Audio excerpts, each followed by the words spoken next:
So this week's topic of Amuna Mondays was effort and what comes with it. And before we begin, the class is dedicated to a couple names. I'll say it now and I'll repeat it at the end as well. It's for Refuah Shalema for Leah Lilach Bat Sarachana. May she have an immediate, speedy, full recovery. And Lule Nishma for Gabrielle Masaud Bat Sarah and Roger Asher Ben Marcel. May both their nishamas have the ultimate aliyah. So the topic of effort and what comes with it. The reason I chose this topic was because, generally speaking, when people see effort, it's like always as like there's a good thing and it's what counts, it's effort what matters, and this and that. But the truth is there's something that will always come with it, and it's a lot of the times it's very discouraging when in the moment and experiencing it, and it's better to just have an understanding and expect it to appear than for it to catch you off guard and have no idea. And what I found it to be was like anxiety and hopes. So in putting a lot of effort in, you tend to have anxiety and hope, because it's like, okay, I'm putting a lot of effort in, it's going to work out, it's going to do this, it's going to do that, but at the same time, because you're putting so much effort in, you're kind of like pressuring yourself that, oh my gosh, it's gonna, like, what if it fails? Like, just as much excitement is there for something, it's also there lacking the aspect of what will actually come about. And it's like nerves immediately kick in. Anxiety comes with it. And it's not a bad thing. It's the fact that you care so much, you by default, it just comes with it. Start factoring in worst case scenario. It's like if it flops. So like, for instance, I hosted a Shabbat for like 14 people on a Friday night meal. And all week I'm nonstop going and running around and really like truly stressed out. But the only reason I was getting stressed out about it was because I had this image and this vision of it being so beautiful, but at the same time there's a part of me that was like a 2% or even a 10%, like part of me, of my mind, that was saying, what if it fails? What if it's a complete flop? And though that little 10% or 2% even was just really like truly consuming everything. It was like consuming all the effort that was being put in, all the fact that it was like is 90% chance of it really succeeding. There's help, it's looking amazing, everything's going well. It gets all thrown out the window.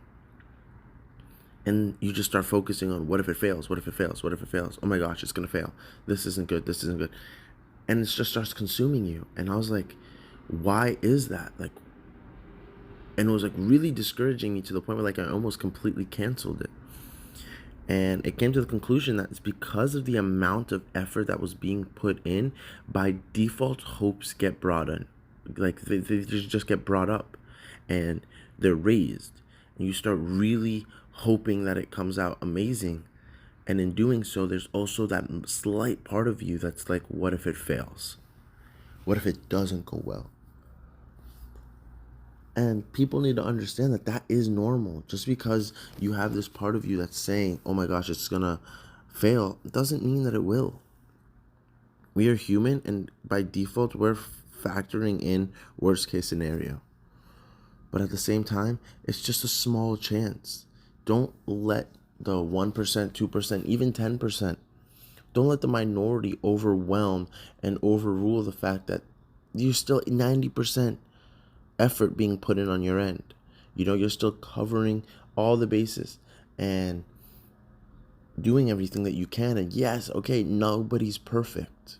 Nobody's perfect. There's still a 10% chance. There's still a 2% chance. But you know what? As long as you don't allow that 2% chance to consume you, it will succeed.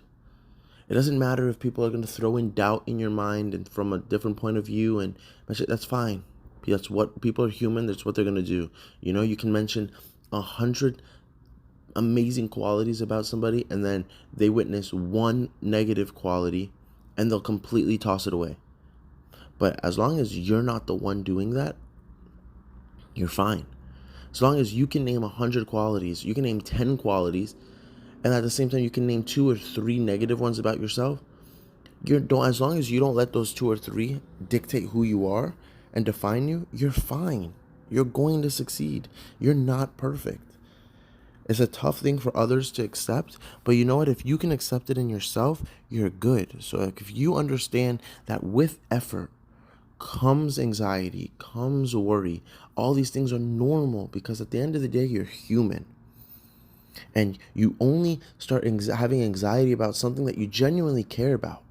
You start getting hyped up. Let's say you're going on a date and you're excited about it. At the same time, you're hella nervous about it. It's extremely nerve-wracking, but you're only nervous because you genuinely care. You're not nervous about something you don't care about. You don't have anxiety about something you don't care about. So it's like, the more you care, the more these things will naturally come with it. And as long as you understand that, you kind of can factor it in. So like when it starts coming up, the anxiety aspect, you start, okay, this is normal. I was kind of expecting this. That means it's really good. Okay, as I put more effort in, there's probably more anxiety that's going to come with it. As I put more things in, it's probably more hoping that the turnout comes out a certain way, this and that. It's all normal. It's a package deal. We live in this day and age that people feel like, oh, if I put effort in, it has to go successfully. It has to this, it has to that. It's not true. It's really not true. You can put all the effort you want in and it can still fail. And it's a tough concept, but that's exactly why it's Emunah. Because it does not make sense how one can put all this effort in and the only thing that they can't dictate is the result of it. It's super mind-boggling for a person to understand that, but that is the truth. You go to work, but at the same time, your job is not the one making you wealthy. It's God. Oh, so what happens if I stop working? There's a possibility you could make it, and there's also a possibility you won't. That's completely up to God. It's this mind-boggling concept. But when you actually understand it and realize all you can dictate is the amount of effort that you put in, the result won't worry. You won't care for it. But obviously, the more effort you put in, you're going to, by default, there's a part of you that will care. It might not be 40%, might not be 50%, maybe it's just 2%. Part of you that's like 2%, but you're latching on that 2%, and it's building anxiety, it's building worry, it's being like, oh my gosh, what if it fails? What if it succeeds?